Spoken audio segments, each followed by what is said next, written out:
Progress. Okay, yeah, no, I just tried the recording button, but I couldn't make it work. Mm. Good afternoon, everyone. Today is the May 6th meeting of the Finance Committee, and it begins our cycle of reviewing sections of the budget that have been submitted to us. And my first order of business is calling the meeting to order and making sure the members can hear and we can hear them. So I'm just going to call out the names as I see them on the screen. Bob? Present. Mandy? Present.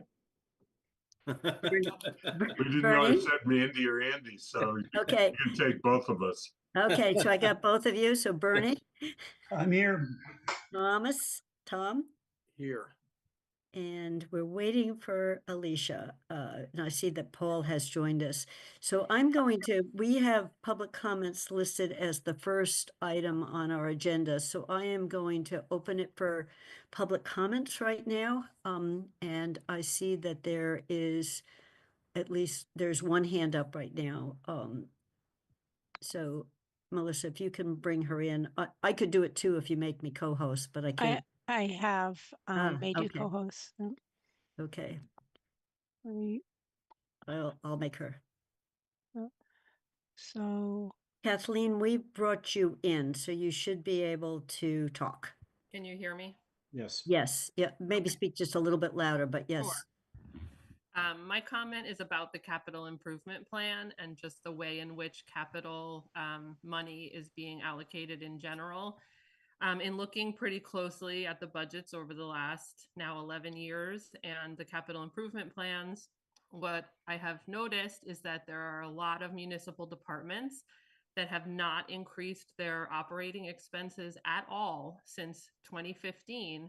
And many of these same municipal departments are the departments that are getting increasing amounts of the capital improvement plan every year, often for bundled type expenses that might otherwise not meet the threshold for capital, and also in a recurring way. And while I do understand there may be instances in which there would be funding limitations that would cause operating expenses to be held at a level services, I think it's probably unreasonable to expect that facilities maintenance and equipment maintenance have barely budged in 11 years. And it really just seems as if a lot of costs are instead being externalized to the capital improvement plan. And I just think it's doubtful that the municipal side of the budget could stay within a 4% increase if it weren't for this additional money every year.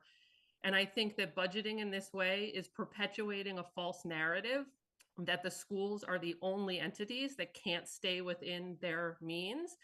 And I think that if they also were able to supplement their operating budgets with capital in the way that the municipal side of the budget is doing, it would be a different story. I also just want to add that there's almost zero transparency, as far as I can tell, into how the capital money is actually spent once allocated. I don't know where one would find how the money is being spent, but for example, $250,000 a year going to sustainability projects when sustainability department doesn't even exist in open checkbook makes it very difficult to track down how any of this money is being spent. So I just would urge the Finance Committee and the Council to think about more transparency and in how this information is presented and discussed for the public, because I think the way it's being done right now is really perpetuating a false narrative that's very damaging to the schools. Thank you. Thank you for your comment.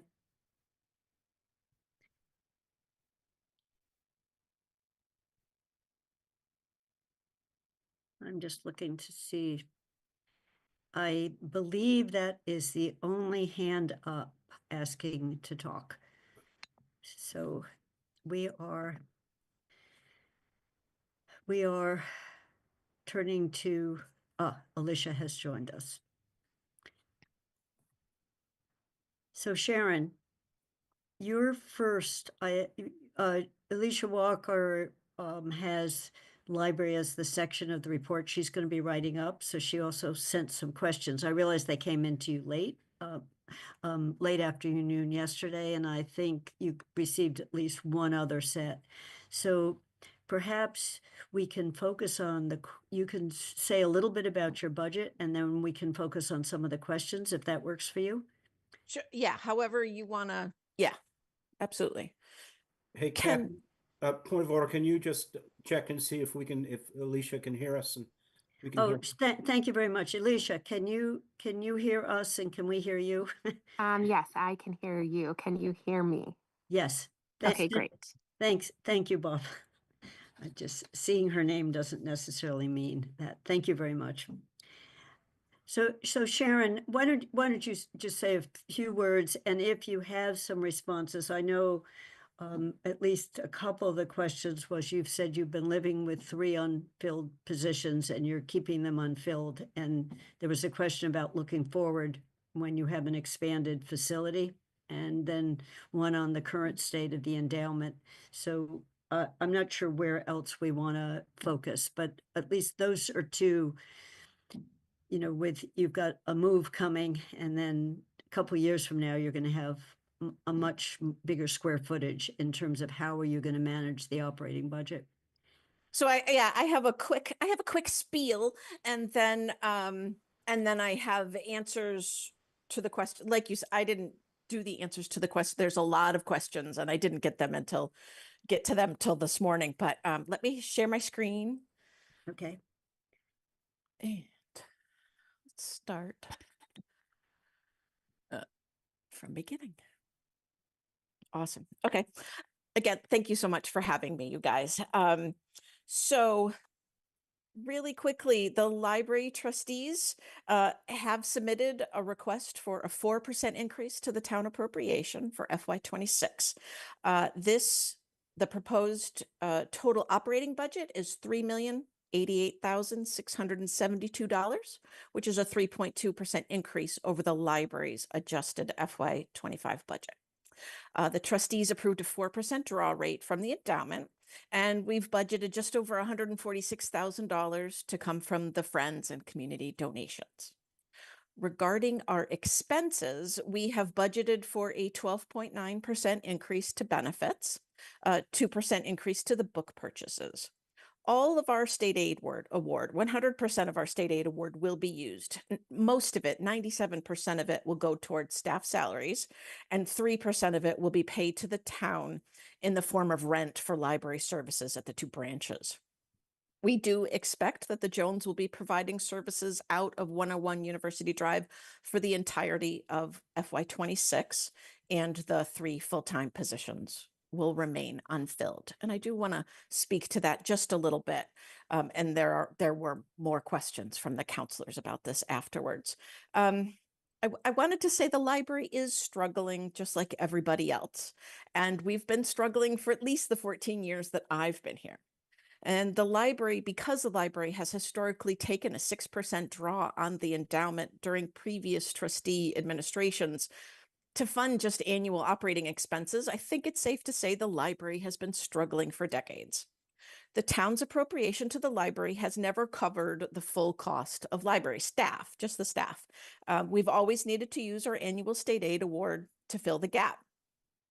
But usually even that isn't enough money to cover our needs. So for example, back in 2019 and 2020, that's when 3 of our longtime full-time employees retired. Yay for them. But we have yet to be able to fill those 3 positions. And that's really hard on us because the library, just like the town and the schools, none of us can do what we do without staff. The library system is open 7 days a week. We have several public service desks at 3 different library buildings, overseeing programming at all 3 buildings, plus off-site to all these different age groups, kids, teens, seniors, archival researchers, all while at the same time, staff need to be able to get sick and go on vacation. And so, being this busy, well-used and loved library, it takes a lot of staff. So in order to meet demand and maintain staff sanity, we really need to fill these 3 positions, especially once the library opens. But every year, just like with all the other legs of town government, we're all getting further and further away from an adequate baseline. In closing, I want to assure you we're not going to stop, we're not whining. We are truly grateful for every bit of support that we get from the town. And we absolutely understand the importance of all the legs of town government. It's just, we needed to remind people what it takes to run the library. Now, I have other slides, but I kind of I went through it really quickly. And so I thought, and I'm happy to go back to this later. Whoops, go back. These are the questions in black are the questions I got from counselors, and in green were my quick off the cuff answers that I put together this morning. And so those are the endowment numbers.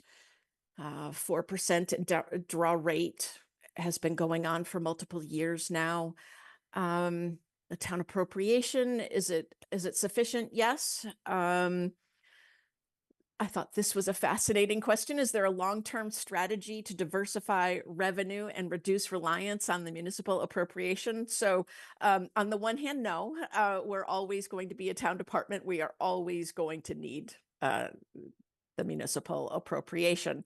But on the flip side, we have also always, Melissa, you're raising your hand. Do you want me to stop talking? No, I was just going to make sure you told them that there's a requirement for the Mars contribution based on the formula. Oh, thank you very much. Yes, we do. There is a municipal appropriation requirement through the state in order to be eligible to get a state aid award. And it's the average of the 3 previous municipal appropriations times increased by 2.5%. And so since I've been here, we've always met the municipal appropriation requirement. Thank you, Melissa. Mm-hmm. So that being said, as I was saying in my spiel, we need the town for capital and personnel, because the endowment draw, taking a 4% endowment draw doesn't cover those expenses. But as far as programming and paying utilities and stuff, that's what the endowment is for, and programming, that's what the Friends are for. So we've always done that, and we'll keep doing that, and that's completely reasonable. You all asked about the grant, which I really appreciate, asking about the ESL grant. So for FY26, we were expecting an additional $15,000, but that grant, as we've notified everybody, it ended in February or March of this year. But what Lynn is doing instead is she's continuing this program, but she's fitting it within her 20 hours a week. So she has set other things aside so that she can complete this class, which is so great.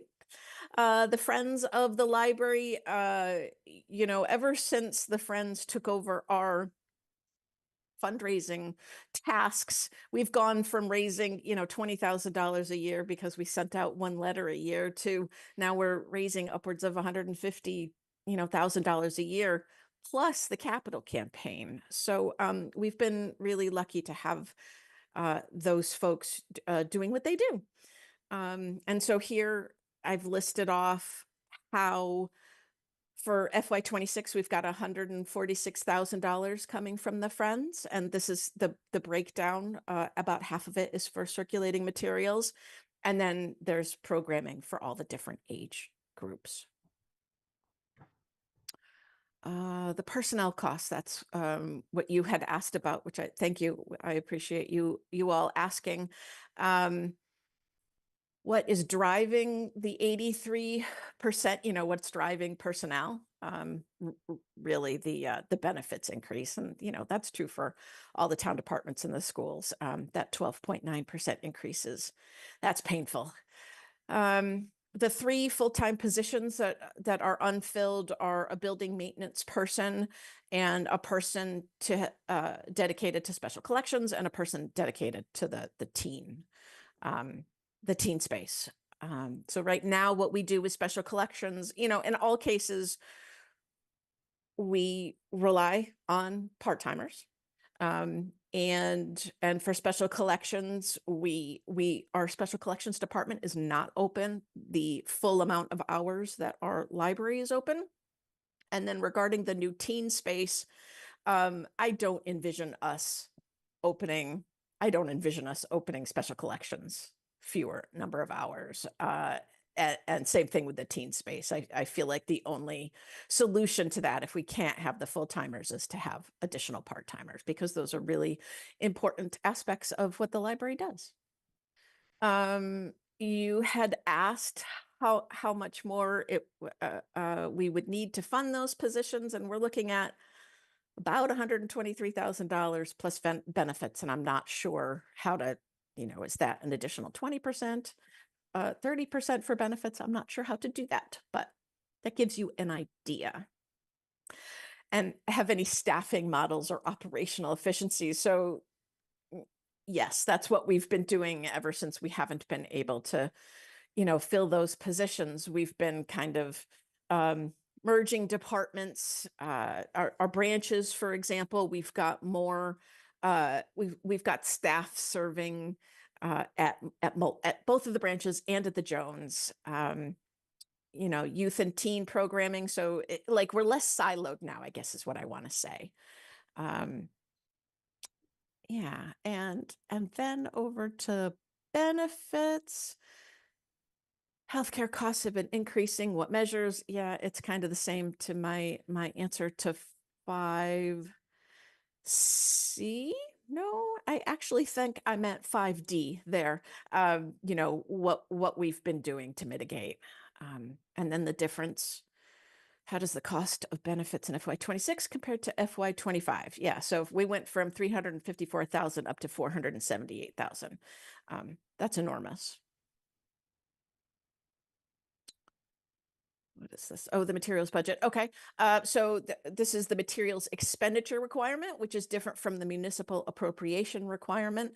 So there's the calculation. The calculation is we have to spend $249,000 and some change next year. And so we've budgeted for 250. Since none of this, how stable are the other funding sources? Notice my little smiling emoji. Is anything stable right now? And, I kid, but that's true for any year, so yes, it's stable. Yeah. And spending on electronic formats. This was kind of a fun question that you all had asked. Absolutely, this town loves physical books. But also there are a lot of different types of information, whether it's recreational or educational, sources that are moving online. And, that's very often how they're streaming their videos and they're listening to their books through Libby. So the circulation is still happening. They're just not necessarily checking out a physical book. They're checking out items that are digital. And we're trying to, why this question, one of the reasons it is important is because our materials expenditure has increased up to $250,000. But that being said, because there are so many different formats of books that we have to purchase, our materials expenditure, our materials budget doesn't go as far as it once did, because not only do you have to buy that Stephen King book as regular print, you have to buy it in large print, and you have to buy it in an actual audio, and you have to stream it, through Libby. So it's, as opposed to if you only had to buy a book, then you could, anyways. Let me keep going. Okay, so these were questions on circulation and attendance. So up here, so everything's on the increase. And these were just a couple of the graphs that we had put together. Our programming is really skyrocketing. People love what the staff are doing program wise for all the different ages. Our attendance is coming back from COVID. That's what that That's what that drop there is. And then down on the bottom is, these are snapshots of different formats. So circulation of books starting on the uptick, and the three different colors are ages, adults, teens, and kids. So circulation of audios, that's starting on the uptick as well. Videos, that's starting to come back again. But where you see, so it's not that the circulation isn't happening, it's just people are getting their information through digital formats, and that's where that green graph is kind of going sky high. What other questions? Performance metrics. That was interesting. So, absolutely, just like in any profession, you're using your expertise and you're constantly thinking, okay, I just held this program and this many people came, so we definitely want to do that again. And we did this program and not so many people came, so maybe we don't want to do that program. But one of the things, it's important to keep in mind that it's not all cut and dry. Just because we don't have 150 people coming to blah, it doesn't mean it's not an important program. And one of the things that I highlight is our teen librarian this fall, it was either February or March, put together a name and gender marker change workshop. We had a notary on hand so that people who needed to seek gender affirming changes to their state or federal documentation, they were able to do that during this program. Now, I don't know exactly how many people attended this. It was well received, well attended, but we didn't have 150 people the way we do when we have a magician. But that being said, it was a really important program. And building project questions. I didn't spend a heck of a lot of time on these because we're going to close to the public next Wednesday, and everything is moving at the speed of light. So all services will continue. Programming will take place off-site. We're going to be located at 101 University Drive. Stay tuned for all answers having to do with the move. Any costs having to do with the temporary location or delays, or all of those costs are in the building project budget, as opposed to the library's operating budget. And then questions about the actual building improvements, utilities, improve staff sightlines, to maintain level staffing. Those were the things that I kind of picked out really quickly. So that was my best crack at those questions this morning, but I'm happy to answer more questions. So why don't we stop sharing, and Sharon, if you can send that chart pack, we'll post it. And I was following through the list of questions, the printed ones, and you did, I think, a remarkable job. Thank you. Thank you. on a short turnaround on not just answering them, but giving us answers in writing. So I'm going to open it up first to Alicia and then Mandy. Alicia. Thank you, Kathy, although you just covered everything I was going to say. So I was just going to say thank you, Sharon, so much, because that was incredibly comprehensive. And I mean, you did really answer all of my questions in a very short time period. So I appreciate that. And then I was also just going to ask if I could have access to that presentation. So Absolutely. Yeah. Thank you. Thank you. Mandy. So as you were talking about the minimum materials budget that you have to have every year, which is based on the town's appropriation. I don't have all the numbers in front of me, so this is why this question's kind of like wandering here. Yeah. So that goes up a certain percentage every year. And it was my understanding that a lot of those materials are purchased out of the endowment part of your budget, not the town appropriation part of the budget. Right. And the endowment part might not increase proportionately to what the town's contribution is. So how does those two work together? And at some point, is that going to be a problem in terms of like meeting the minimum requirement within, given that those numbers might not be increasing at the same sort of rate of change. Yeah, no, great They're question. The wildly different source, sizes. yeah, no, the source of funding, the MBLC doesn't care about. So if whether we got all of our funding from the town or all of the funding from the endowment, as long as we're spending that money on circulating materials, that's all that matters. They don't care where we get the money from. But I guess my question is, if you're up to 250, but the endowment draw isn't that big right now. I don't think. It just didn't go up, Mandy. The endowment draw. They held it constant. The slides that. Right. And this is why my question is not well worded, because I don't have numbers in front of me, but that the town's dollar amount of increase, and it's a 4% increase every year, and you have to spend 13% of that on materials every year, or whatever our number is, right?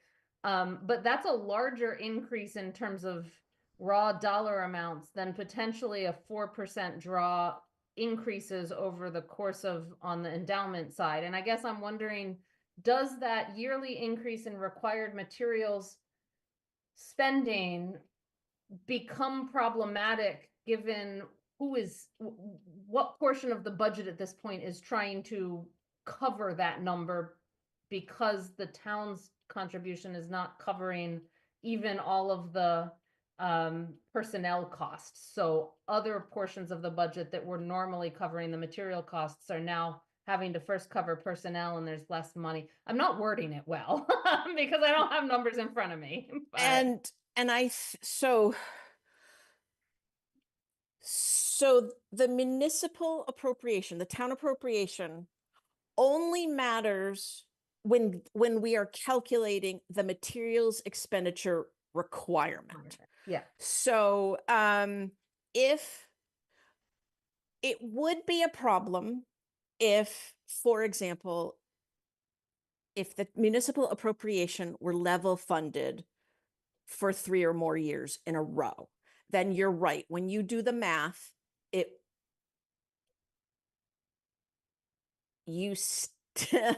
we wouldn't be meeting the municipal appropriation requirement, but that's different from the materials expenditure requirement, which uses the municipal appropriation requirement just to calculate what that number is. But then it doesn't matter what sources you use.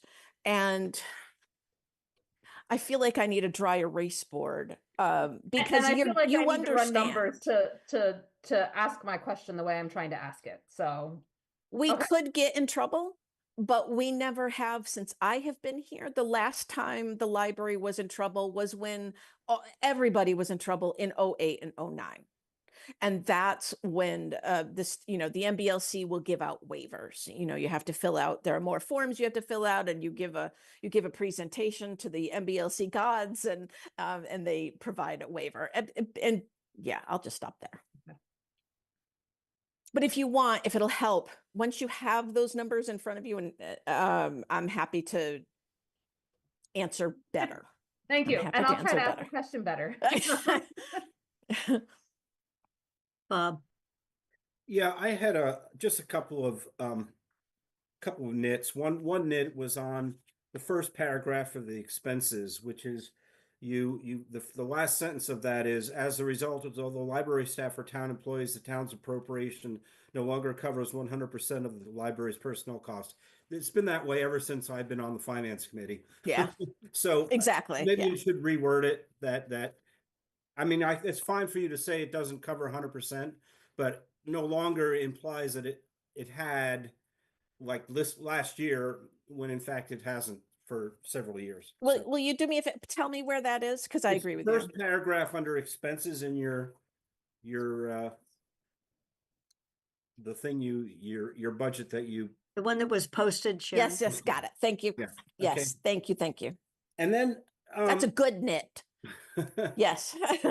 And then the question I had, and I know that you're down 3 people, but will you need the same number of people at 101 University that you need now in the current library?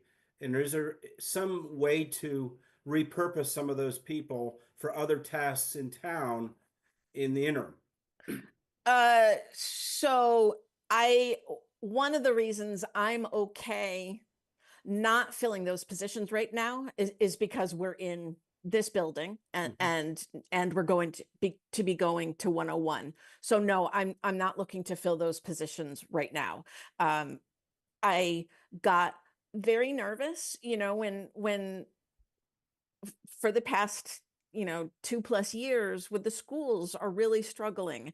And so what I normally do and what the trustees normally do is we kind of, because we've got this building project going on, we've kind of taken a back seat so that the not enough resources can be spread around. And so I don't like to storm the castle. Like that's not it's not the way I can be a library director. It's not the way I can in good conscience come to the town council and say, hey, this is why we need the money. So I felt like I wanted to bring this to the top of the list, trying to find that happy medium between not whining, but still wanting to point out the fact that when we open the new library in a couple of years, we're really going to need those positions because special collections really is going to need another full-timer, and the teen space is definitely going to need another full-timer. And so when I heard about the possibility of us not getting that same 4% or 3% or 2% or whatever everybody else was going to get, I got worried. So this was me trying to let people know. No. Does any of that make sense? My point is I don't want those positions right now. I want them when the new building opens. Understood. But Okay. the question I had was, given your current staffing, will you need all those people at 101 University, or can some of those people be repurposed in other parts of town? In other words, like what we did in COVID, where we repurposed some of the recreation staff to work elsewhere. No, because we're still open 7 days a week. We still have to provide our full level of library services. I've still got to, staff the 2 branches. So no, we've got, the only thing we don't have at 101 is space for programs, but the programming will still happen. They'll just happen elsewhere, offsite. And then I understand that the costs of 101 and all the movement and all that is all in the budget for the reconstruction and renovation. Will we get a report on the expenditures for that project? Yeah, because I want to see what where that expenditure is and how much is going to the town and etc. Yeah, absolutely. When we started with Colliers a decade ago, they were on board and they were giving, detailed budgets. And then, they kind of took a back seat last summer, and Bob Parent has been doing God's work. And so, Colliers will be brought on, and absolutely very detailed budgets will be presented to everybody. Definitely. Okay, thank you. Thank you. Bernie. Hi, thank you. Sharon, thanks for all your good work in the work of your staff. I really appreciate it. And this is sort of a staffing question as well, because full disclosure, I live about a quarter mile from the Munson branch. And I enjoy very much just having to stroll down the street to pick up my books.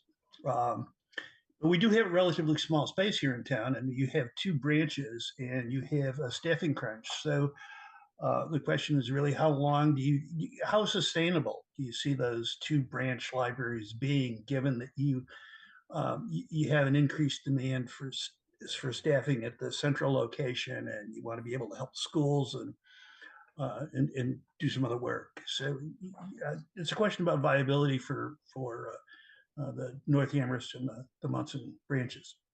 Yeah, gosh, no, they're going to be there forever. Hold harmless. What else can I say about they will be there forever and ever and ever? This town really values the branches. Even if you're a Jones user, it's a different experience at the branches. And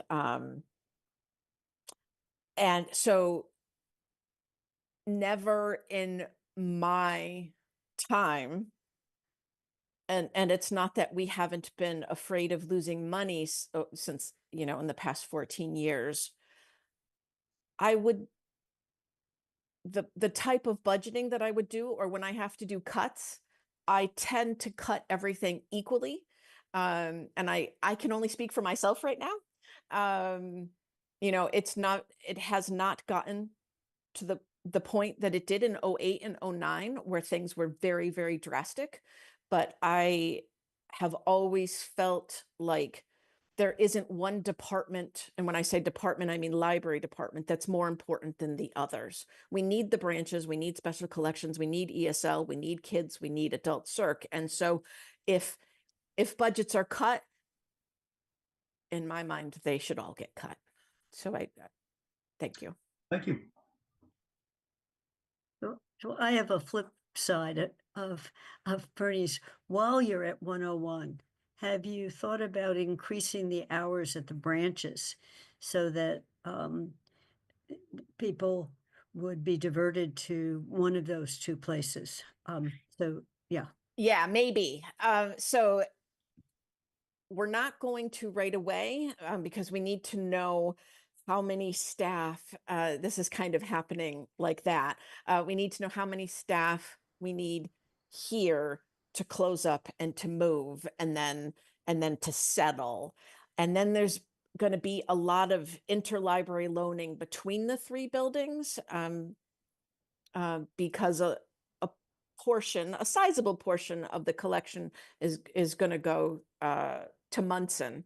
And so there will be movement, there will be deliveries. So at this point, I can't guarantee additional staff to allow the other branches to increase their hours, but that has been what I've wanted to do all along. I just don't know yet.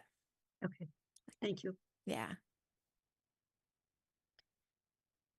So I'm not seeing any other questions. So as on behalf of all of us, thank you. Thank you all. Thank you for the very responsive answers to these questions as well. Have a great day. And I see Mandy's hand went up as I tried to close this off, but here we go, It's not Mandy. a question. I wanted to, in with the thank yous, say thank you for staying within the council's guidelines.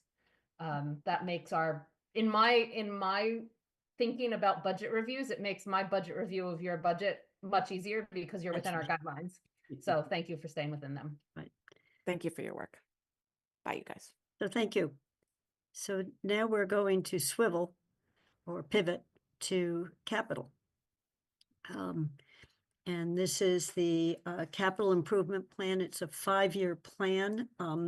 And I sent in some questions and Mandy sent in some questions, and just both Bob and I, so people, I think everyone on finance knows, both Bob and I also served on the Joint Capital Planning Committee. So I know more about all the columns in this report than I would otherwise know, and all the rows. So some of my questions are about the out years, but I think first, maybe we can focus on just FY26, or Paul, I don't know how you and Melissa want to handle this. So I had some questions about FY26, then I have a lot because the budget is balanced. For anyone who looked at it, the budget is balanced in FY26, and it is very much not balanced in the other 4 years. And it's less balanced even than when we saw it on April 23rd. FY27 is running a $4 million deficit if everything on the rows comes to pass. So how do Paul, I don't know how you want to, I had some very specific questions, as did Mandy. And do you want us to just go through those questions? Do you want to do a brief, you or Melissa want to do a brief presentation on the CIP? I think the easiest thing is to address the questions that the counselors have, and I would rely on Melissa and Holly to sort of address them. But yeah, I think just go through the questions that most concern you would be the best way, most efficient way to do it. Okay, so I'll just start off because some of what I was doing was comparing what we had seen, just, we gave you very little time to get yours finalized because we were still meeting late. But to shift money to be able to spend more on schools, you lowered the 10.5 for capital down to 10.65 or what, I think that's what it is. When I looked at the rows, I didn't see any of the projects change. If anything, roads were up just a little bit. So it looked like what changed is your estimate of actual debt and projected debt. And that's where you needed about $150,000 to lower that. And am I right that that's where Yeah. the adjustment, better numbers Yeah. on actual debt and projected debt? Yeah, so I was, some of the projected debt numbers were in there from prior years when we started the year, and so as we get closer, Paul and I just got off a call a few hours ago with Standard and Poor's for our bond issue for in a few weeks to do a lot of the debt. So we just had better numbers, like the closer we get to issuing that. And honestly, those are my guesses. They'll probably, I estimate a higher interest rate than what we'll get, hopefully. That's typically how it works. And so, we might even have a little more room.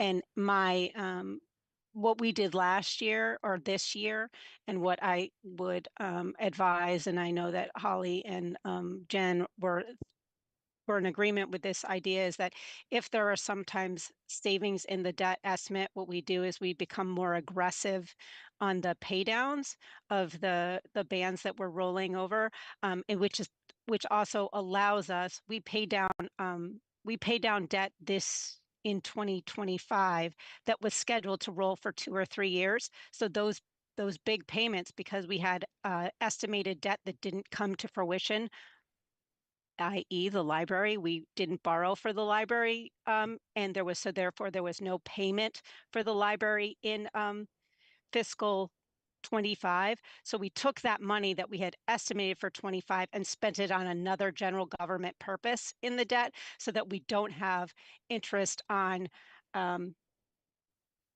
don't know, there was something for the police, the police chiller. We had started to borrow for that, but not the full amount. So instead of paying down a small amount of that, we paid down all of it. And so the other things like that, we paid down as aggressively as possible. So to the extent that we have a few, we've overestimated our interest costs and we have savings of say $20,000 or $30,000, we'll pay down one of our debt payments an extra $20,000 or $30,000. And to the extent that that the interest rates change dramatically and I've miscalculated, we also put in sort of an extra, I think it's $123,000 of what if oops. And so if we don't need to use the what if oops, of like the interest rates didn't go from 3 to 5 overnight, which they might, I don't know, then we can take one of the projects that we're going to pay down on next year and pay an extra $100,000 down on that, so that the future years are less expensive. That's sort of the movement in that estimated debt number. Okay, I had expected to see that you would have to lower a project spending, and you mainly re-estimated the debt. And one of the things I noticed just on this, and I don't want to stay too long on this, is that the library, which is now a live project, when I look at the debt table, you don't have a number anywhere near what we had been looking at on an annual basis for FY26. It's much lower. Correct. So that is the interest payment on the short-term debt only, because this is not we have not borrowed the 15 million in borrowed the $15 million town share yet. That is scheduled for, at this time, assuming everything keeps going as planned, for the spring of fiscal 26. So there is a small cash flow borrowing that is in there now of 2 million, that 85 $100,000 is the interest on that debt. When we renew the whole thing, when that becomes due in a year, we'll roll that into the 15 million that we'll borrow for the town share, and we will only make principal payments, which what you showed in your estimates in prior years was that the town share had been borrowed and that we were paying principal down. And so I wanted to segregate that as one distinct number. Okay, we're going to permanently borrow for the 15 million. We're going to do it on this date, and every principal payment is towards that 15 million. And then any that's why it's less. There's no assuming of a principal, and the 15 million hasn't been borrowed yet. Okay. Which would be about $1 million a year, which is what you're used to seeing. So I won't belabor this one because it basically every number on the debt changed from what we saw, all the way throughout to 31. Yep. And we're now, instead of 10 years projection, we're at 6 years. So I liked the 10, Paul. I'm going out further, in terms of watching the big buildings come online, trying to figure out what we would have. I think 10 is. So my other quick questions, and then Mandy's hand is up. We both asked, why not show Chapter 90 somewhere?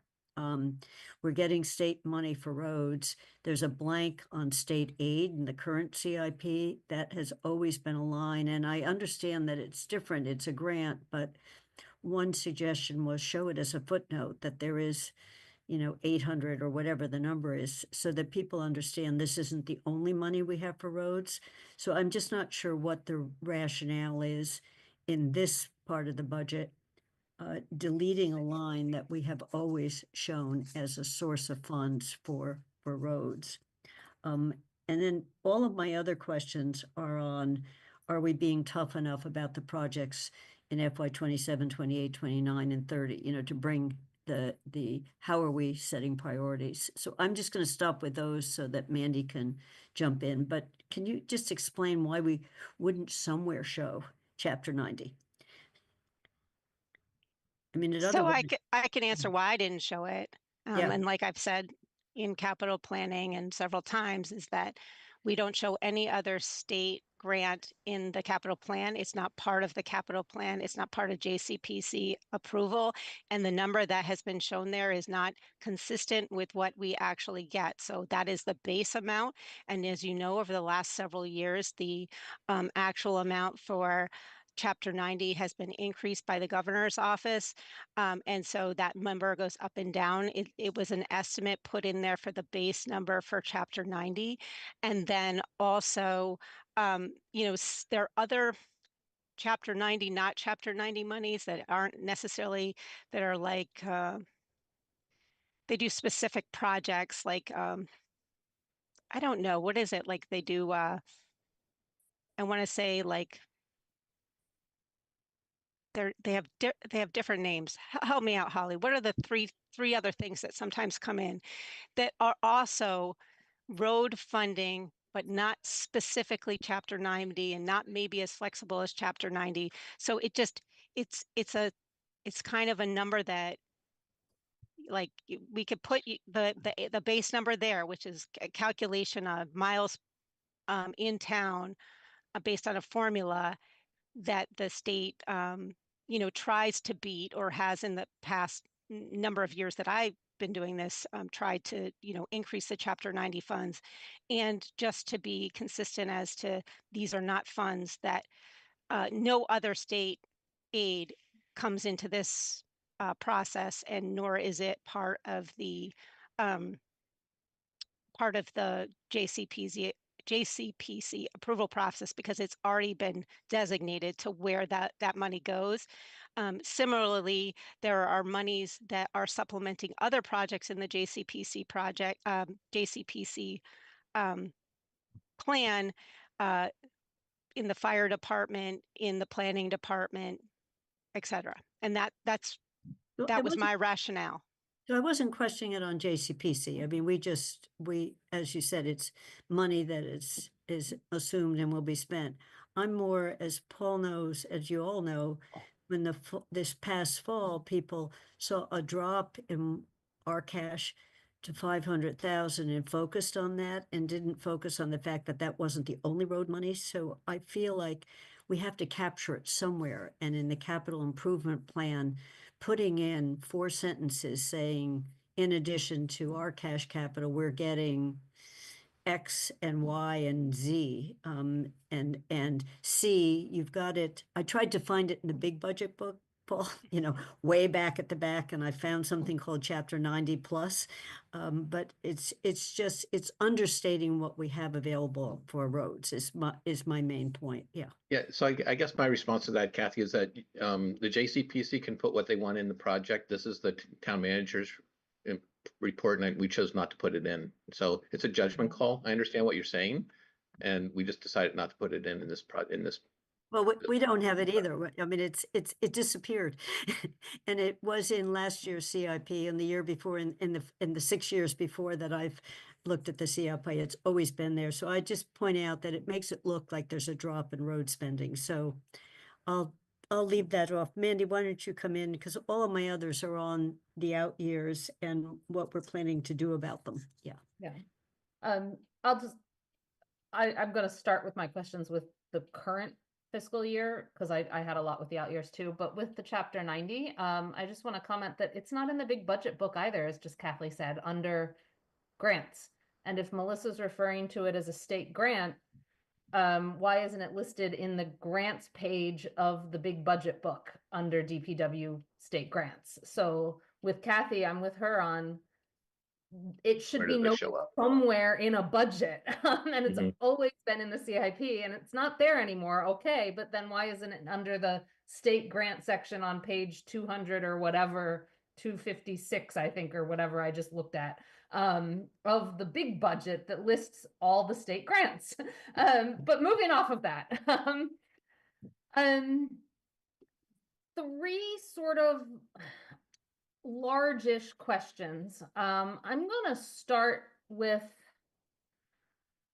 the electric school buses. The CIP has 200,000 in funding for electric school bus and charging infrastructure, as well as 250 for sped vans. The elementary proposed FY26 budget has a transportation line for, quote, new vehicles budgeted at $80,000. That's on page 93 of their budget. On March 24th, the council, as you know, authorized the superintendent to enter into a contract for public transportation services nominally for the lease of electric school buses. And so right now, I am frankly extremely confused as to what of all of the money is electric school buses, why the elementary school has $80,000 for a capital purchase in their operating budget that might be the contract we just authorized the superintendent to enter into, but yet our CIP has $200,000 for the purchase of buses that we were told in March were going to be leased at a cheaper price. So can you just clear up what is going on with all of those numbers for me? May I, Paul? Okay. So, I believe this was covered in JCPC, but that it is a lease, that 200,000 is a pay down on the front end of the lease. So to lower the ongoing operating costs. And so it is both capital and it is also a maintenance agreement. So it is partially operating and partially capital, because leases are first of all, leases are typically, in operating budgets, like, because they're maintenance agreements, and this includes both infrastructure building of charging stations for the buses that they are leasing and maintenance on those buses. Just like if you lease a car, like, you get a certain amount of ongoing bumper to bumper warranty. So everything except the tires are covered under that lease agreement. And so is the maintenance and infrastructure set up for the charging stations. So the 200,000 is a That coupled with some other grant money they have is how they're trying to pay down the front end of that lease. Just like if you were to go lease a new car, you could choose to do a larger down payment in order to help, you know, defer the ongoing year-to-year costs. So Melissa, I think it's the 80,000 in the What's elementary. the It's 80,000 in unexplainable. that elementary operating, and maybe that has to be dealt with on Thursday. The it's 80,000 in the operating budget of the elementary school for, as they said, new vehicles. right. It's their lease. It's the lease. That's the So that's ongoing the lease pay. annual lease payment, and the 200,000 is the sort of down payment on the lease? Right. I think correct me if I'm wrong on this, I think what they said is that if we can get some money up front from the capital, our ongoing operating costs would be lower over the future years, and that would help our budget, and that seemed to be a reasonable request. Okay. My next question related to the buses is also related in some sense to the 450 thousand budgeted for sixth grade moves. And then I'll get to, and that is last night, it was said that for the transportation, some of that is for the charging infrastructure, but that the charging infrastructure will be put on regional school property grounds. But it's my understanding that the town is the sole payer of that charging infrastructure capital improvement. But it's going to be installed at the middle school, which is regional school property. And same with the 450 in Amherst capital funding for the sixth grade move. Some of that is for improvement to the middle school building, which is not a building that the town owns. And so what kind of agreement MOU is being looked at or considered for those capital improvements that are being 100% paid for by the town of Amherst on property that the town of Amherst doesn't own, such that if that property were ever to be sold or divided because of future potential issues with region, or consolidation of that building into, the educational building into one building at the high school, the town, I believe the agreement is that the town gets 80% of whatever, essentially 80% of whatever that sale and all is, but we're putting 100% of the improvements in or something. So can you talk about who owns all of it? Who owns the improvement in the assessed value at the improvements we put into the physical building of the middle school? Who owns the charging infrastructure? How are those agreements happening? So Paul, I'll take the busing thing because Okay. I've been Yeah. involved in that project. So all of our buses are stored at they're owned by the elementary schools. And so therefore our town of Amherst property, but they are garaged or parking lot at the middle school. That is the parking lot for all of the transportation buses and or vans, and obviously the site for the charging infrastructure where it's going to be set.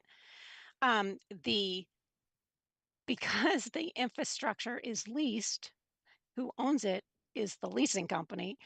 And just so you know, it kind of like when you, I mean, we'll be able to buy it out in the end, but I don't know the end. But I do know that all of the buses are owned by the elementary school, ergo the town of Amherst, but then they have a recharge agreement for use of those buses for the region.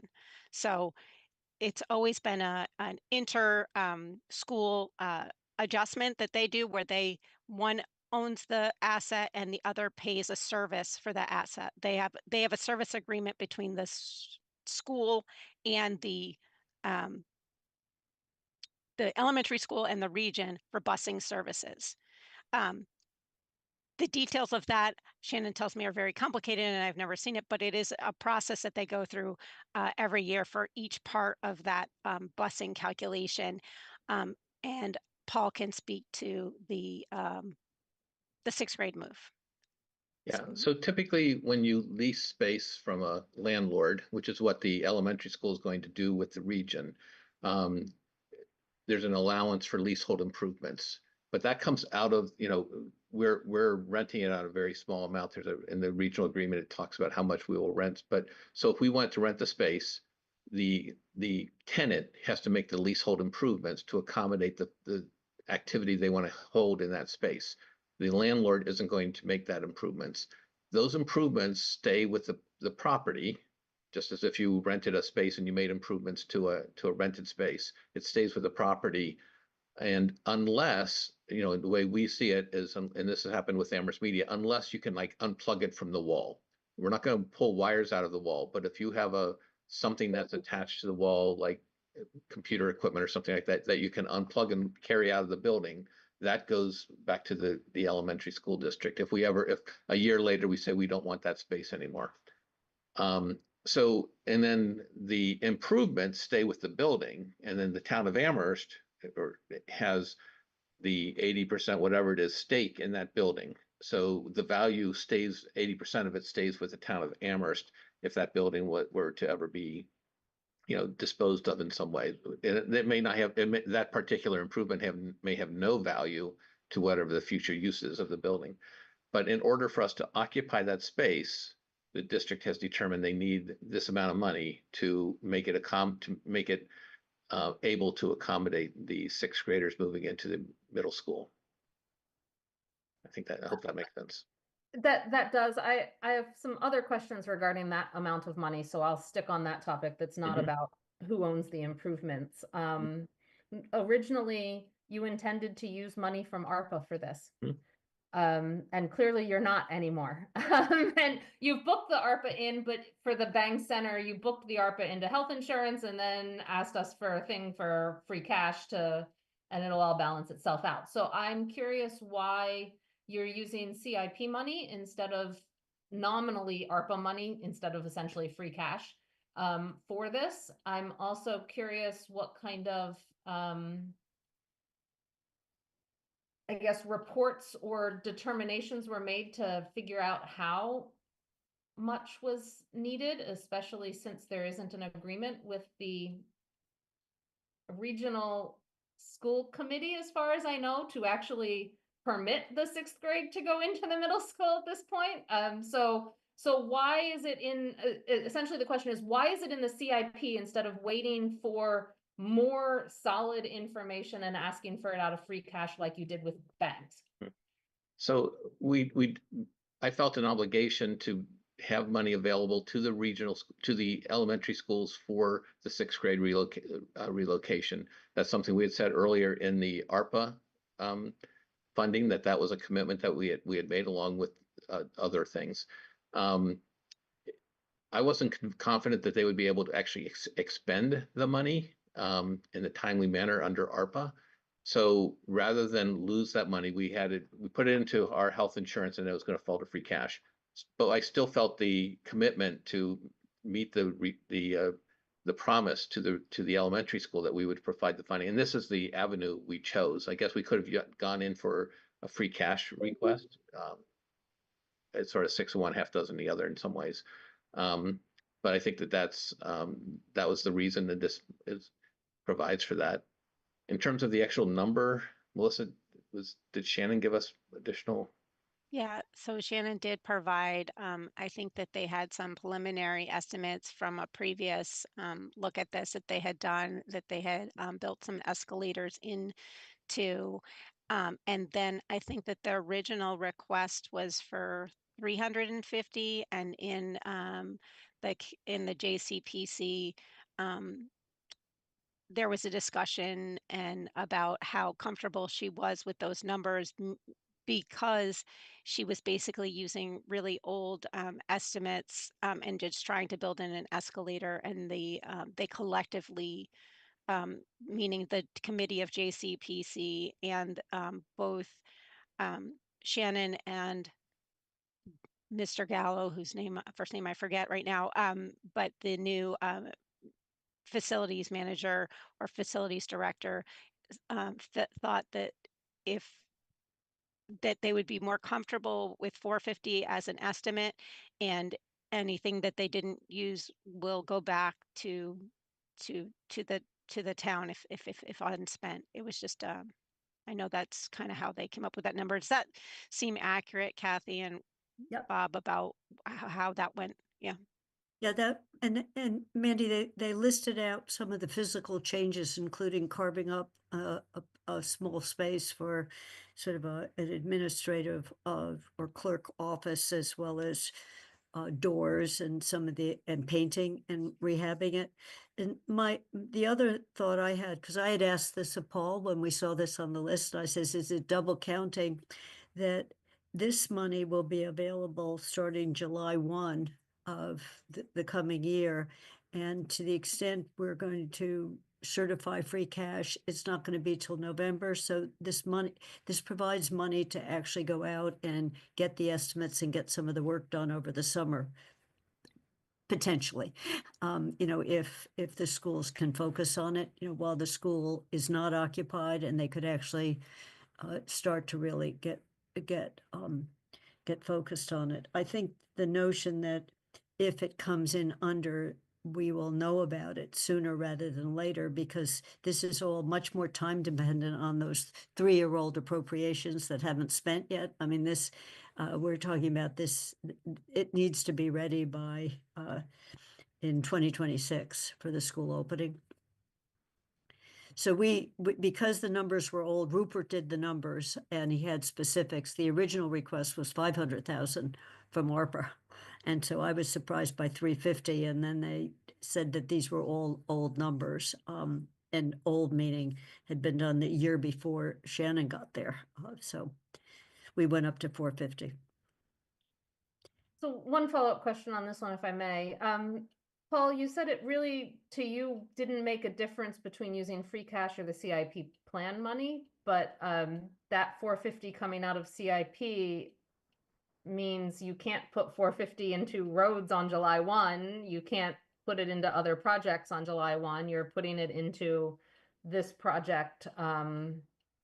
So is there a plan to essentially, when free cash is certified in November, like, are you going to point to 450,000 in potential capital expenditures and say, this is what it would have been for the school, so now we're going to put it to capital?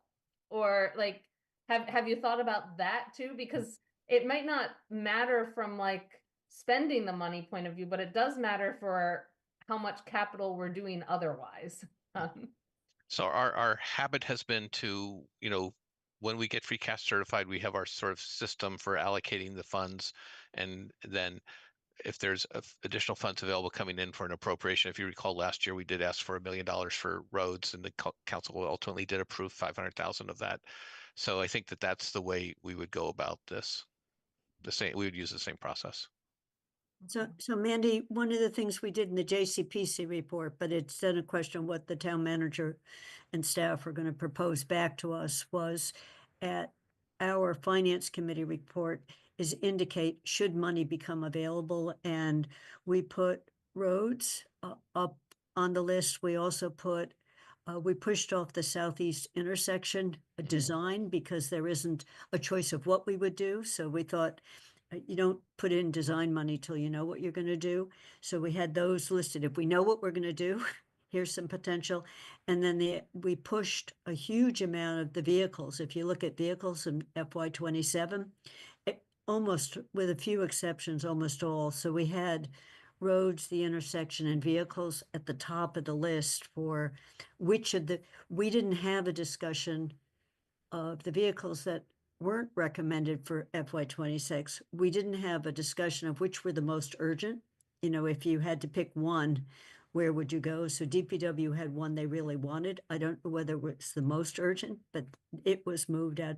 So we listed those as potential, and it was a street sweeper of 250,000. So we looked at some of those, but we really had no discussion. And part of what we were recommending is a vehicle policy. So how would you decide what is the most urgent of the vehicle purchases?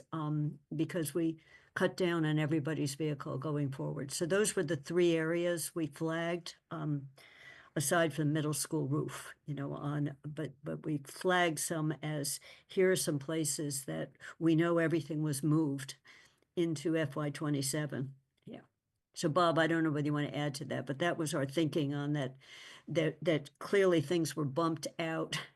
One of the big bumps, Paul, and I just wanted to say, last year we agreed to a bundle of 500,000 broadly called roofs, for maintenance. This year, the bundle got bigger. It went to 1 million, and it was for anything, anything building related, whether it was outside of the building, the top of the building, the inside of the building. And we were told that 0 of the 500,000 appropriated last year had been spent. So there's, in theory, 1.5 million. I think one of my requests is we really need to start accounting for that. So just banking it.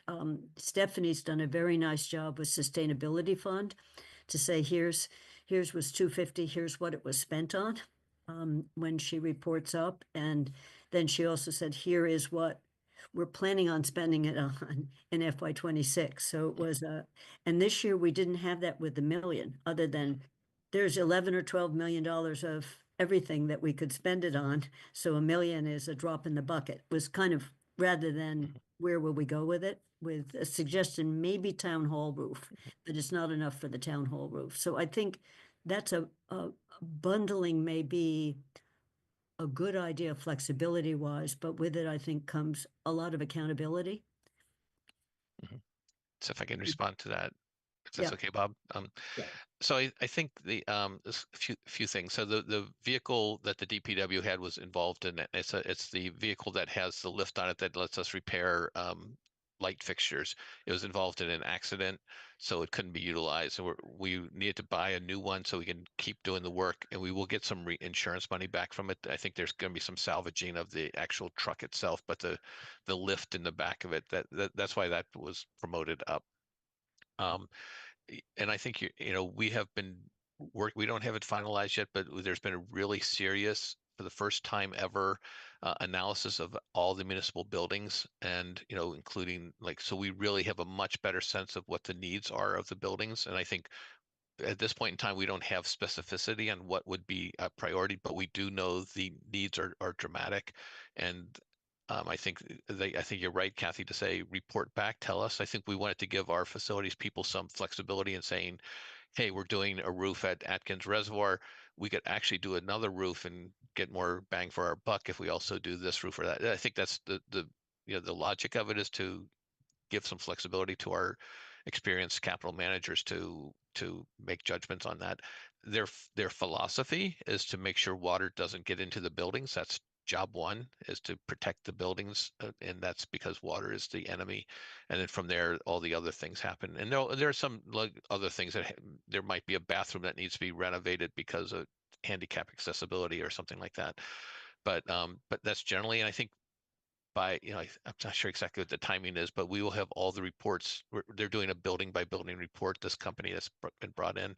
So we'll have a much deeper analysis of each of our municipal buildings and what the investment is going to be. I think our eyes are going to be popping when we see what these numbers are, because they all need significant investment. And just as a side note, I think that's, in talking with Amherst College, that's one of their big things, is deferred maintenance, that they're really recognizing that as a major, something that we share, is about how we're not investing enough in our buildings to maintain them at the level we think they need to be maintained.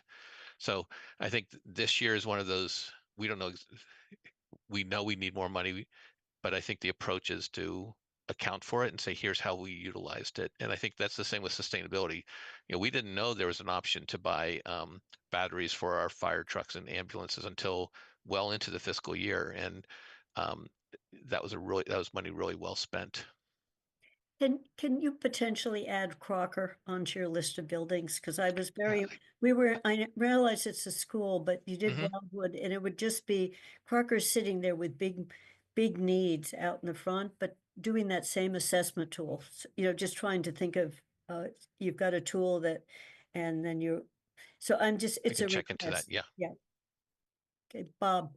Yeah, I was going to say the same thing, that the approach is really for flexibility, and we trust that the facilities guys are going to spend the money well. And also I was going to put in a plug for Crocker as well, because we haven't done that for Crocker, and I think we need to know what Crocker needs at the same level that, because it's basically the town money, even though Yep. it's going through the school. It's a good idea. Mandy. Yeah, I have two more questions with regard to the proposed spending for FY26.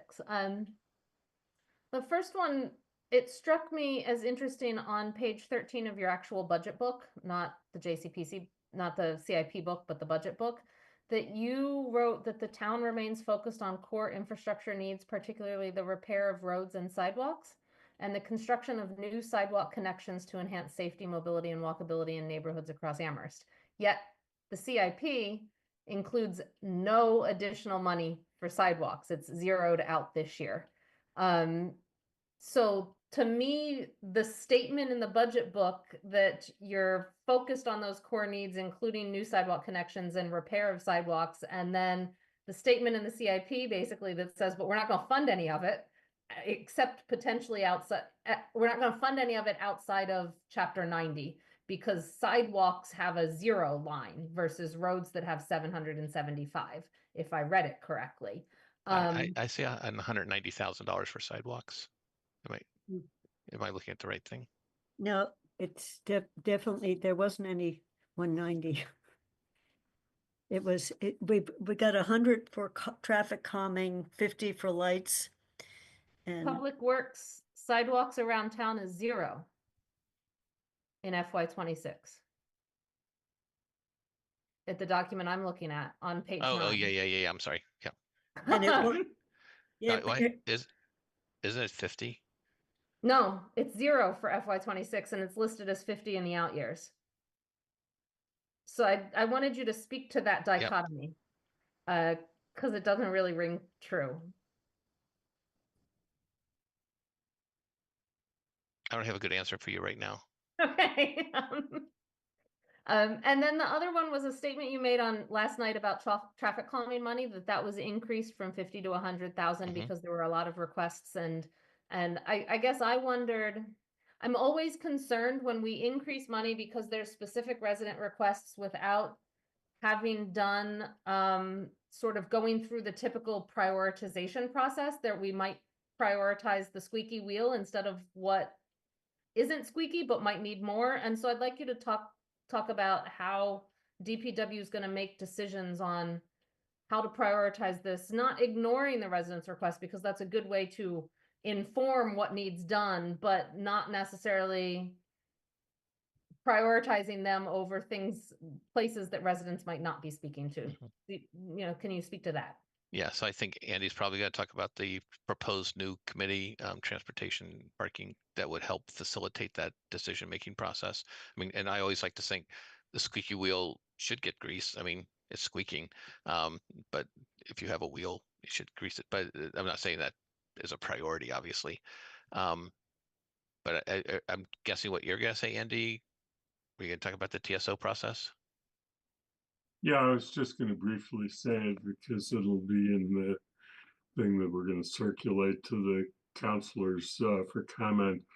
But what we're thinking is that having a transportation and parking commission that we're going to propose to include 2 counselors, one being from this committee, either the chair or the chair's designee, as being one of the 2, and then key staff from various positions, as well as 3 residents with expertise, that we will have a body that is really able to prioritize and identify what are the highest priority projects, and that will be a much sounder process than exists now, because we don't really have a good process presently. Not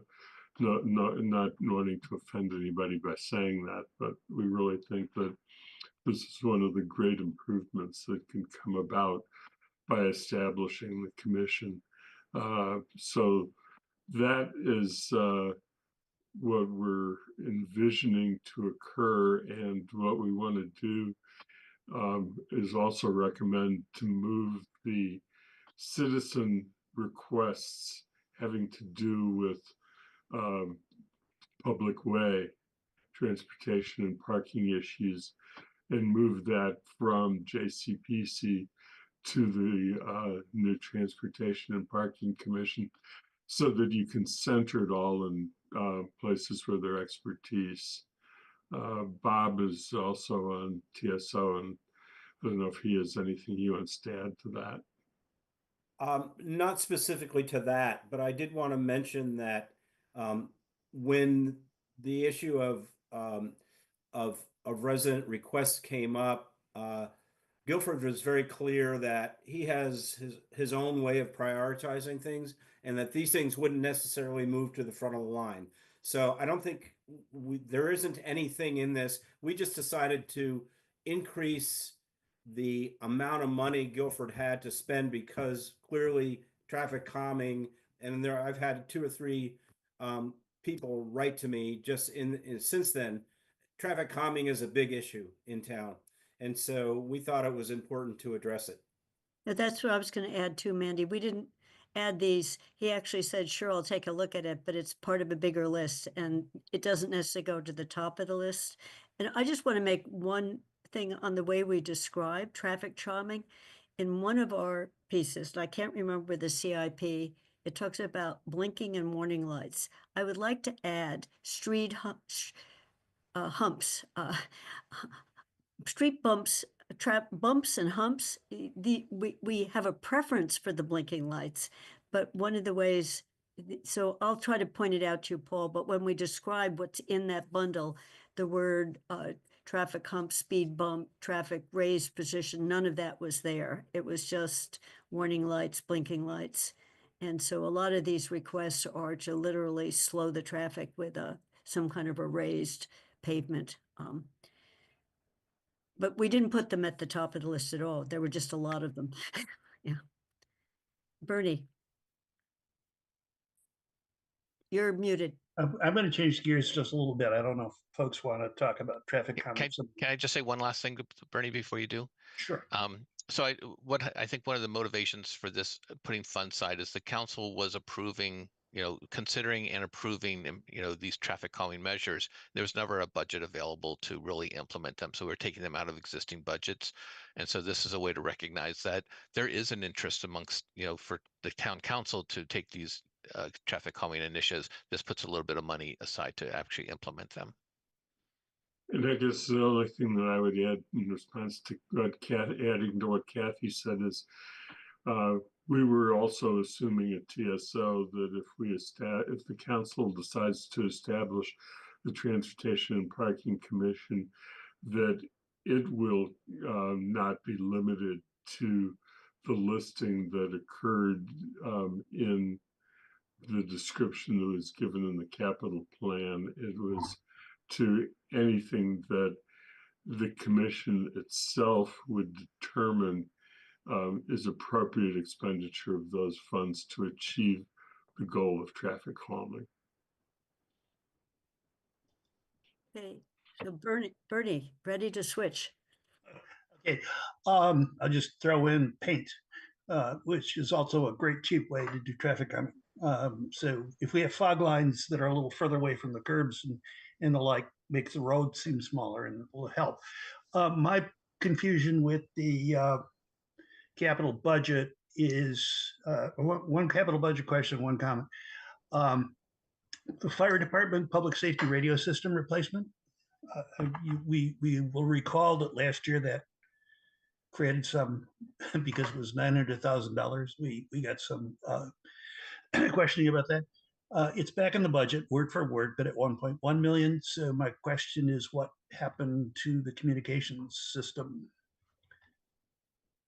So the communication system was split last year. So it was originally 900,000 and 900,000. So this is the second year of that Okay. project. And then what we learned from the fire, well, from the public safety officials, because this is, although it comes in under fire, it is a dispatch, police, and fire system, so that all of the public safety radio systems can talk to each other. And they said that unfortunately uh, the cost of implementing it has gone up. And I know that they have gone out to bid on the first half of the system recently, and I'm not sure if that has come back in, but I know that there were All some right, so this is issues. a continuation from the previous Yeah, appropriation. so it's actually All $2 right. million.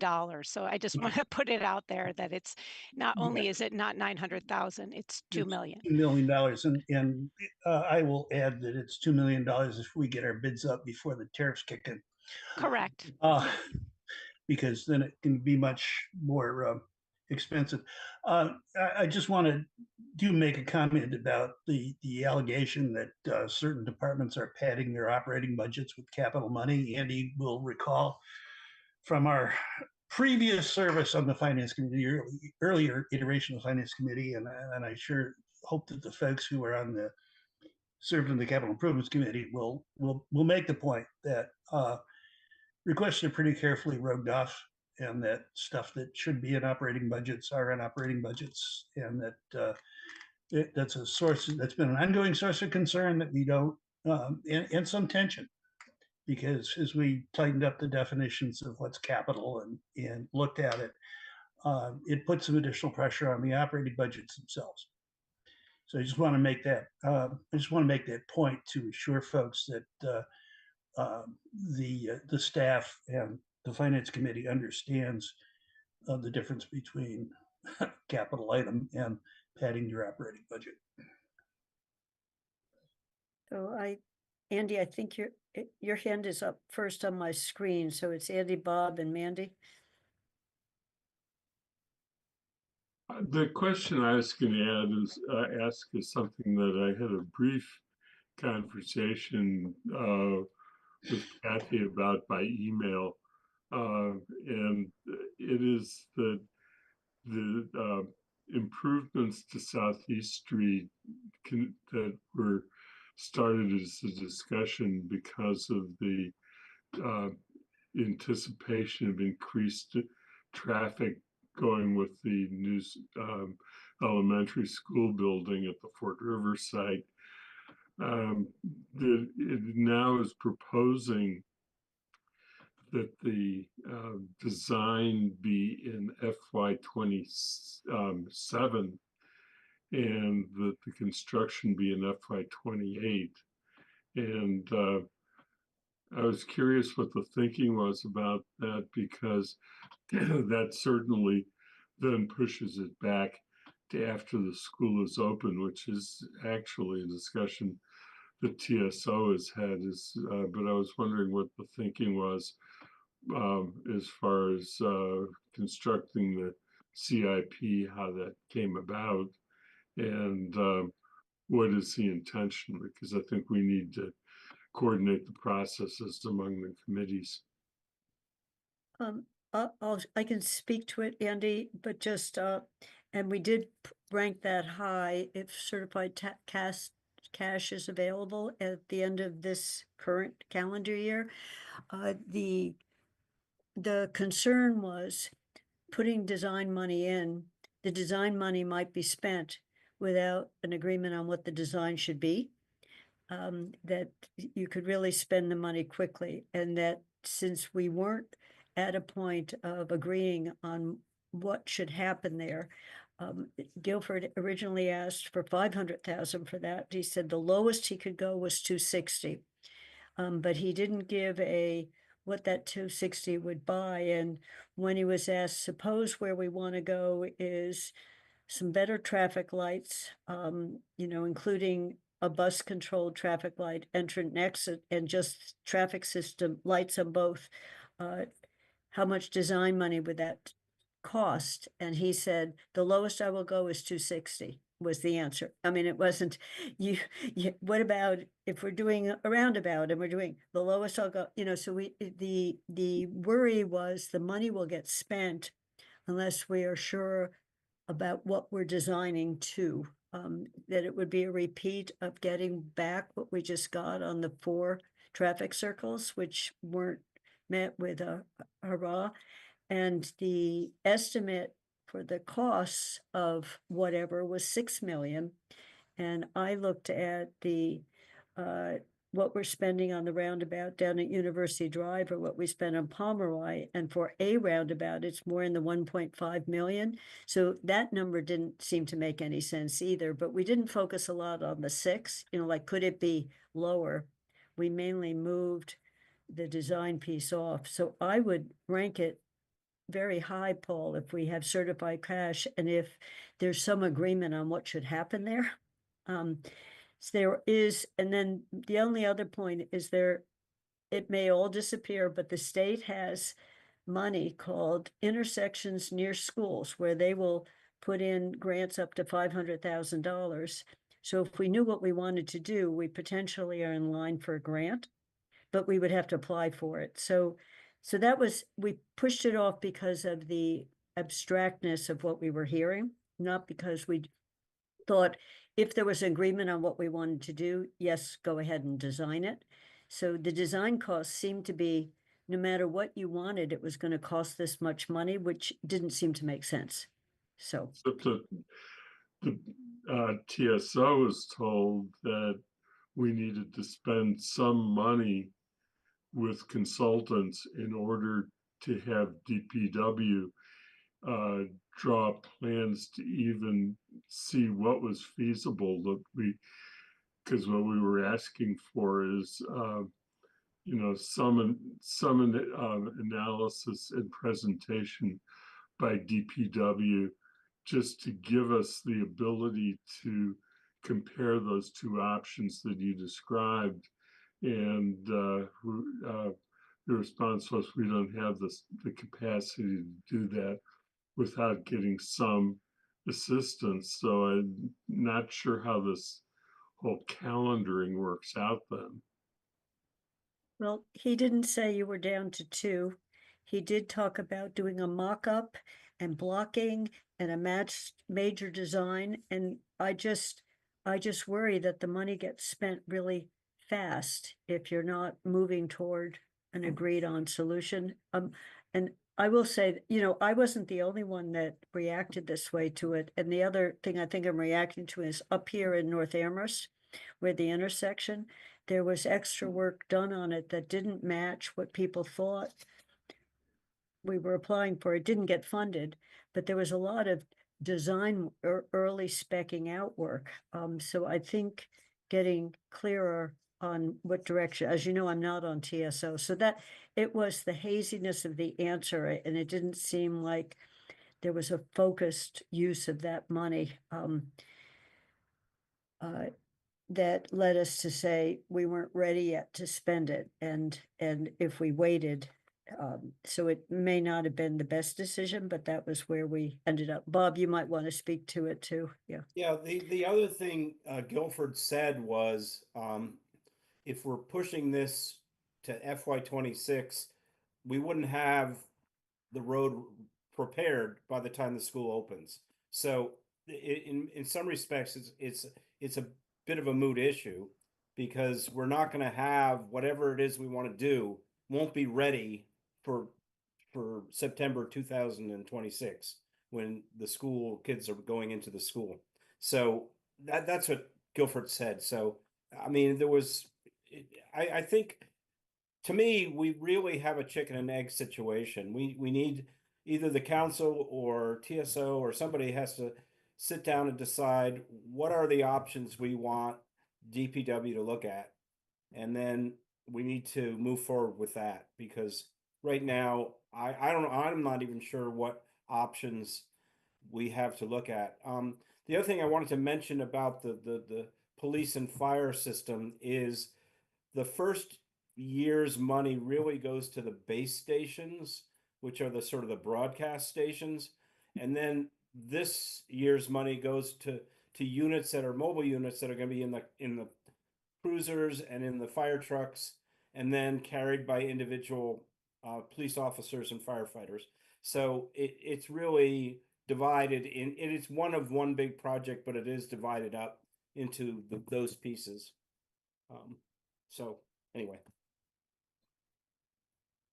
Mandy. Yeah, I'm gonna flip grounds to some of my other questions, but I'm gonna basically combine them. A lot of them had to do with the CIP for the 5-year plan out years is much worse than it's been in the last couple of years. It's not anywhere close to balanced in FY 25 and 24 and all. We've worked really hard to get it close to balance. And much of that lack of balance, this is why there were multiple questions, because I write the questions as I go through and then never combine them, but seems to result from dropping from the CIP a pending list and moving nearly all of the projects that were on that pending list in FY 25 or FY 24 into the actual CIP for the 5 years. And that pending list included things like the Cracker Farm Playground, police body cameras, Puffer's Pond dredging.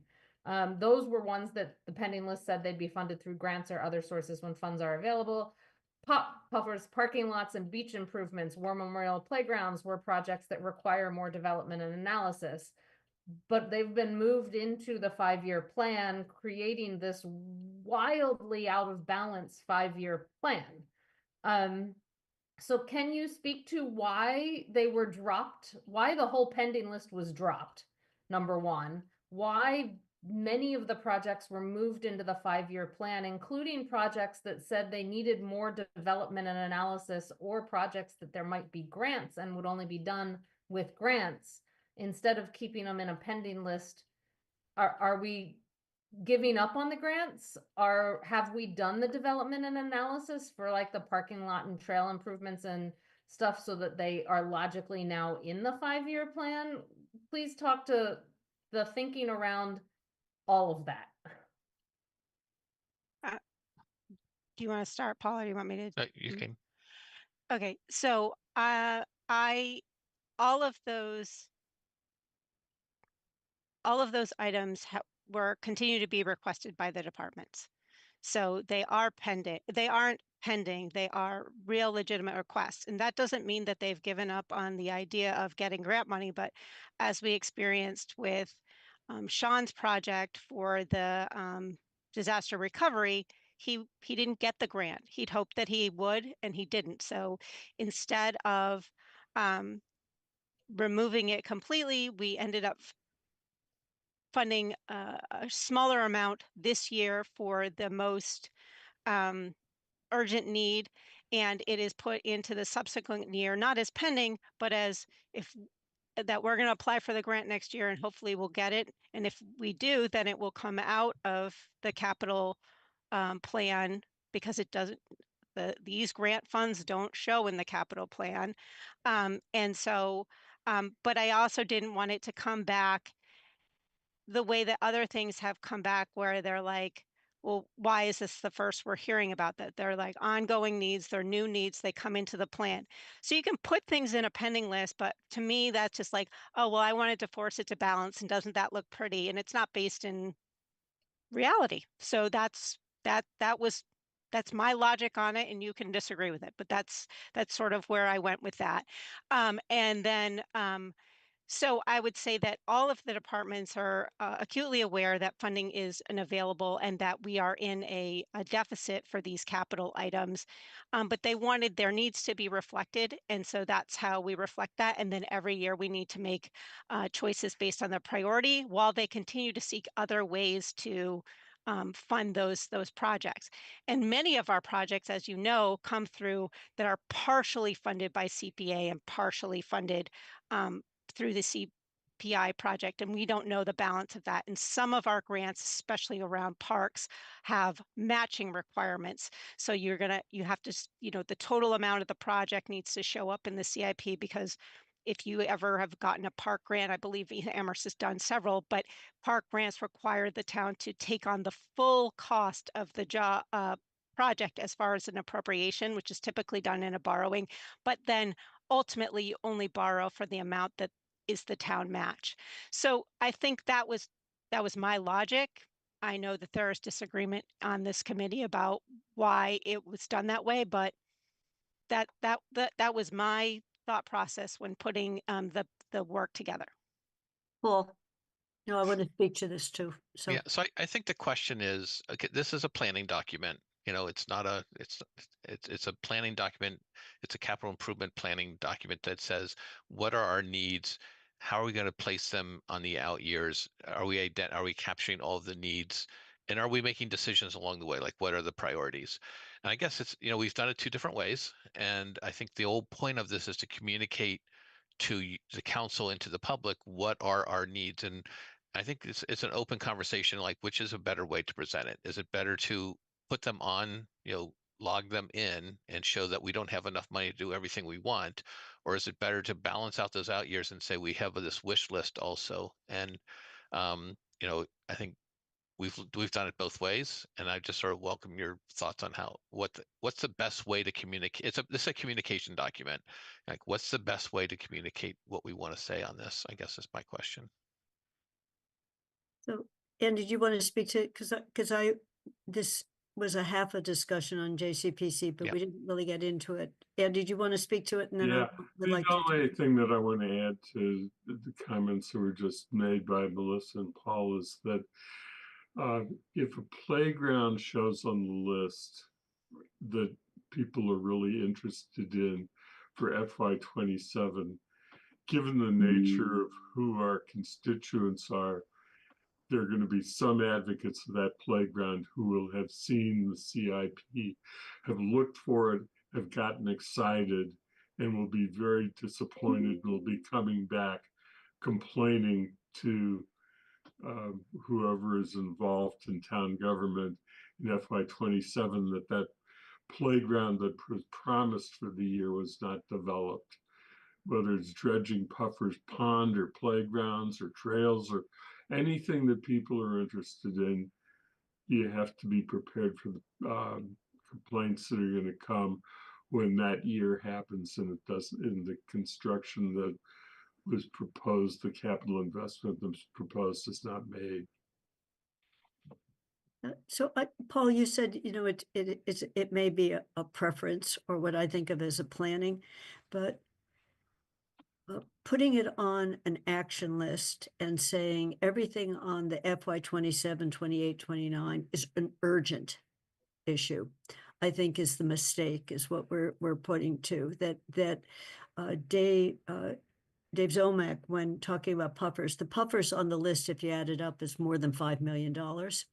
And a piece of that feels really urgent. You want to make sure the dam doesn't break and that the dike holds. And then we talked about the water quality, and it's not clear that dredging will solve the problem. They think it's an upstream.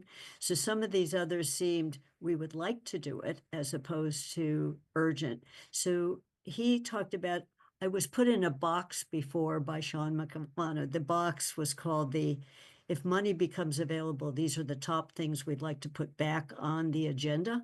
And so what Andy just said, I think that's a better way of presenting the choices we're going to have to make than showing a 5-year plan where only 1 year is balanced and the other years are broadly out. It looks like we didn't make decisions. And then my other point on this is we've got these buildings coming in, and we've been told in a separate session that there's only going to be so much money for new projects if the buildings start coming in.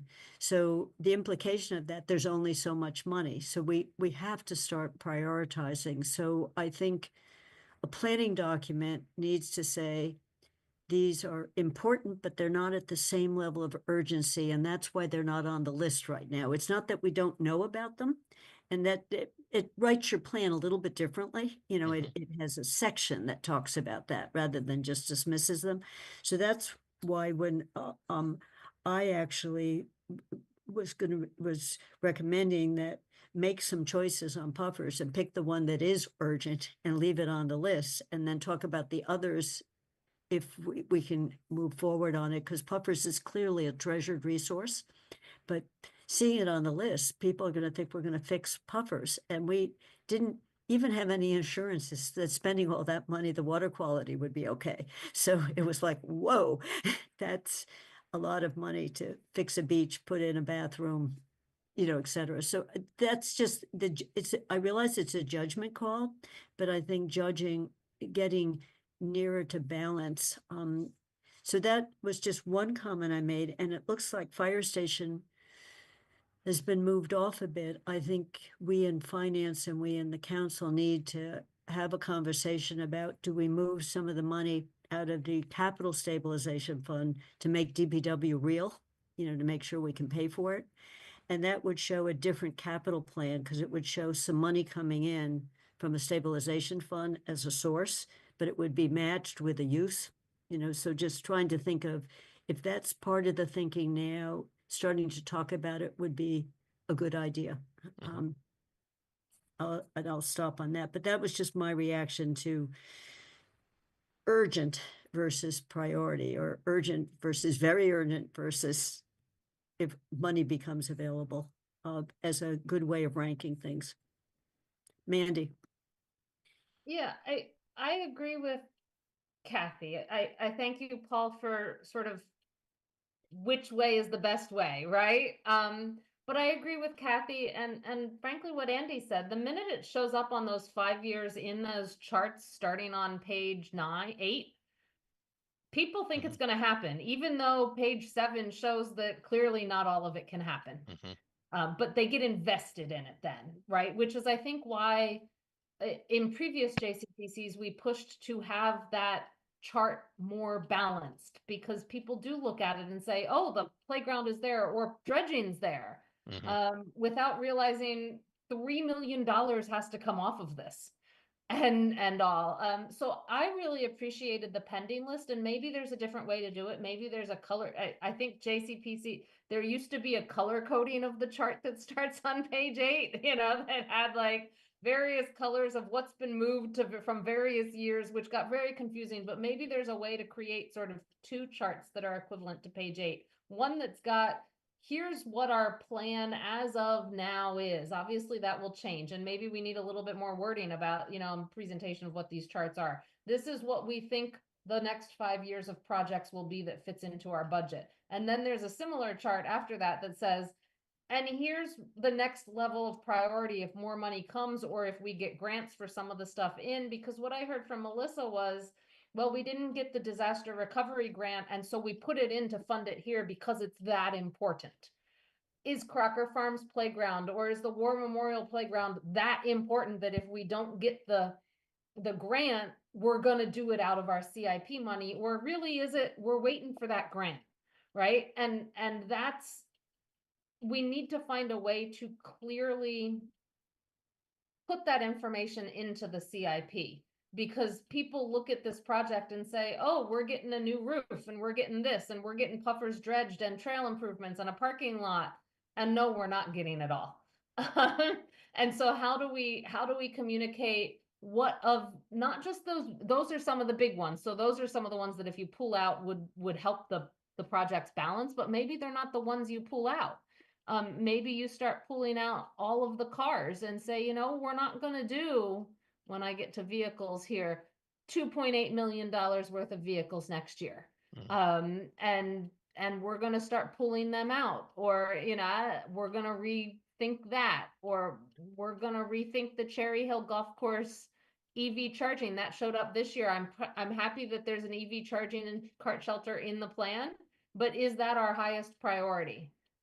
It just showed up, and yes, we need to track it because we want to do it, but where in the list should it be when we have money, or is that going to, when we get to FY28 and if it's still there, is that taking precedent over some other $175,000 project?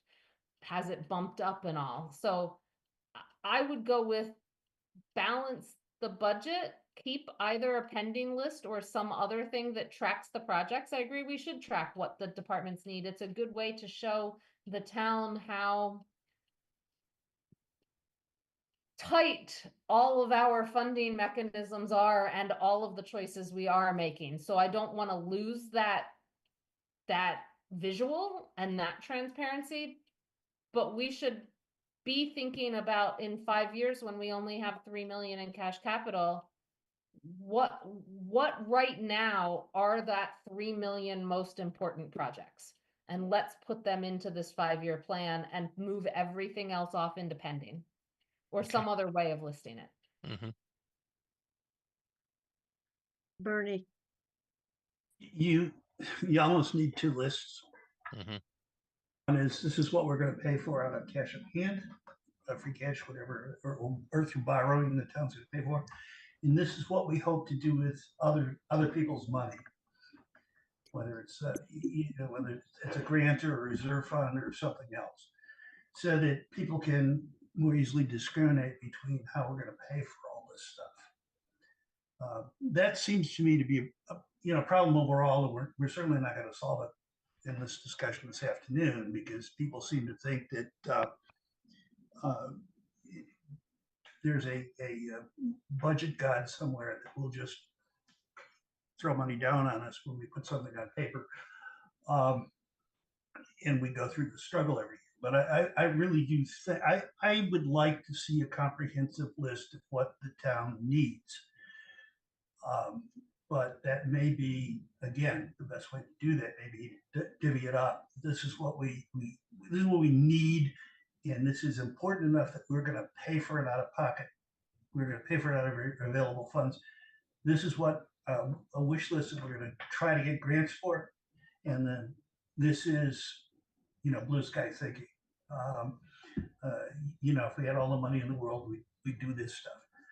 It's a lot more work, but it does make it easier to pull apart the affordable projects versus the wish list versus the this would be nice if we had it kind of things.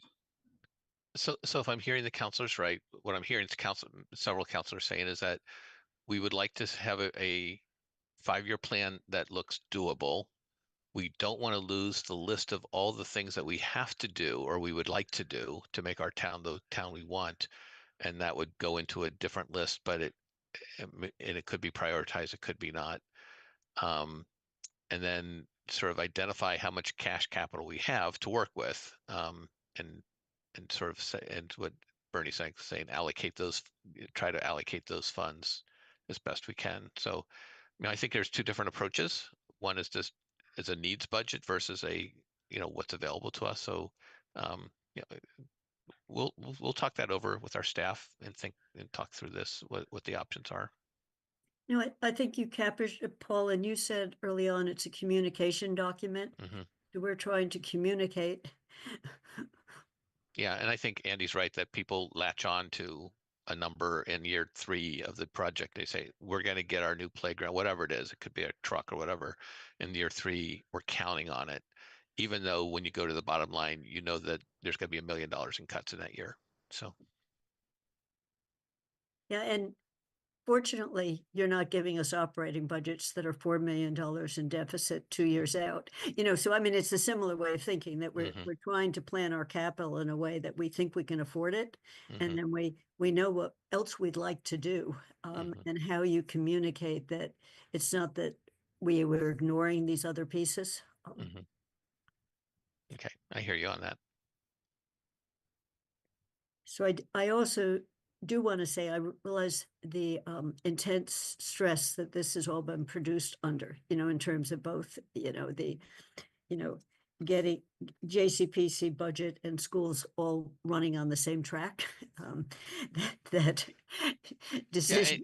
Yeah, can I just say, I mean, our team has been working It's been weekends, it's just been totally amazing what you've accomplished. and just made a knock 'em out presentation this morning with the Standard and Poor's. So it's just, these folks have been working their butts off. So I just wanted to recognize that. No, so this is not it's constructive advice is the way I would put I hear it, you on rather that. than, no, not anything else other than, the pretty pictures. I think if anything, we've gone overboard on the pretty pictures and stuff, and tried to say, what's the message we're trying to get across here, and try to think about it. So Andy. Yeah, no, I just wanted to follow up on what Paul said.